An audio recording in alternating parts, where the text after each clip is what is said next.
There is a lot of noise these days about the so-called debt crisis. Let me assure you, US is not in the middle of any debt crisis.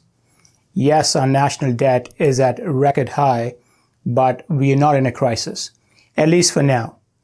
Let's simplify this a bit.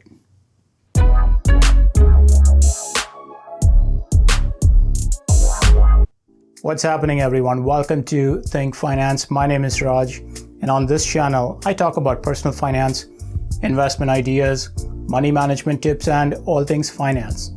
If you're new to the channel and money gets you going, consider subscribing. In this video, let's understand what it means for the US to be in a debt crisis, how it can be managed, and how it impacts your money. Over the years, US debt has gradually gone up. According to the US debt clock, the US debt is more than $25 trillion. It is by far the largest in the world. Since 2007, US debt has increased by $1 trillion each year. It's hard to imagine. It's $76,000 per US citizen. Most creditors don't worry until the debt is more than 77% of the GDP. This is according to the World Bank. As it stands today, the US debt to GDP ratio is at 118%, way over the 77% threshold. Some out there are arguing we are soon going to face a debt crisis. A debt crisis occurs when the US is in danger of not meeting its debt obligations. In the past, we have seen countries like Iceland, Argentina, Russia, and Mexico go bankrupt since they defaulted their debt obligations. So how did we hit $25 trillion in national debt? Sounds crazy, right? It is mainly driven by two forces: increased spending and tax cuts. The government pays for things like defense, healthcare, and construction. It contracts with private firms who then hire new employees to get things done. All of this boosts the economy. The government can also expand the money supply in the economy, making lending and borrowing more affordable. This provides consumers and businesses with more money to spend and invest, which leads to boost in the economy. I did a separate video discussing quantitative easing and how increased money supply leads to economic growth. Link will be on the screen. Recently, the $2.3 trillion stimulus package also added to the national debt. The relief made direct payments to families and helped businesses survive the health crisis. In the next few months, more stimulus is expected to come as we battle the pandemic.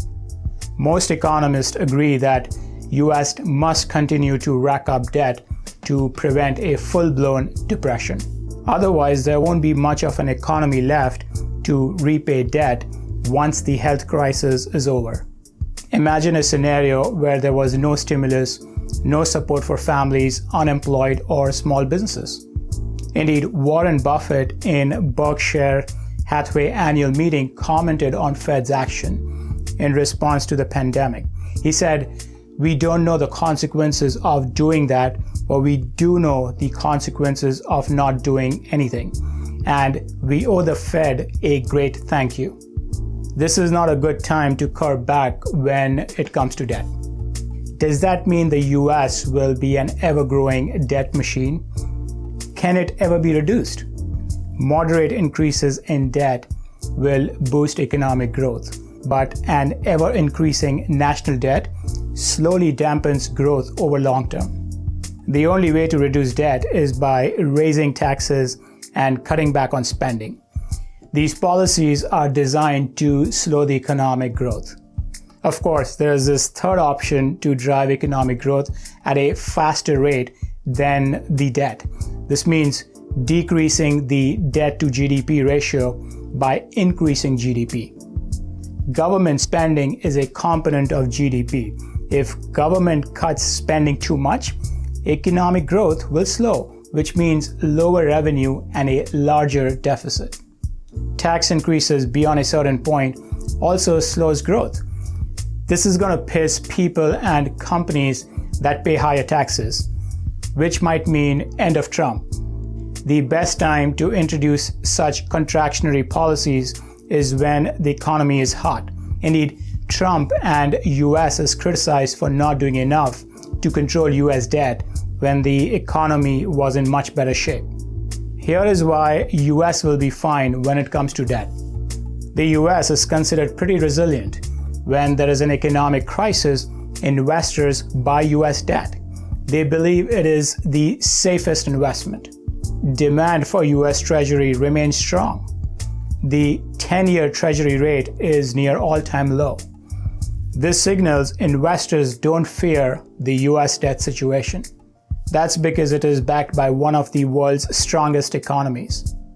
The strong appetite for US debt means the US government can meet its debt needs by issuing new long-term securities and lock in a low interest rate for a decade or more. The low interest rate ensures that the federal government will not face crazy debt service costs even as the total amount of debt rises sharply over the next few years. So that means nothing can go wrong, right? Of course not. This is not a perfect world and things can go wrong. The first sign is when the US finds it can no longer get a low interest rate from lenders. If investors lose confidence and demand for long-term US treasuries goes down, things can go south pretty quickly. That slows the economy because businesses borrow less, because the cost to borrow is high. They don't have the funds to expand and hire new workers. That reduces demand. As people shop less, prices come down. As companies make less money, they lay off workers. If interest rates continue to rise, it can cause a recession. Investors may see risks and demand more compensation in the form of higher interest rate, which can skyrocket. The cost to service the debt can go out of control, leading to all sorts of issues, including default on debt obligation.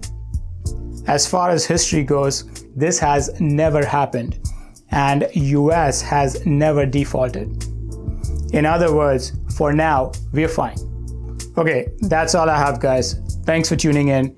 If this was helpful, hit that like button, and if money gets you going, consider subscribing. Stay safe, and until next time, peace.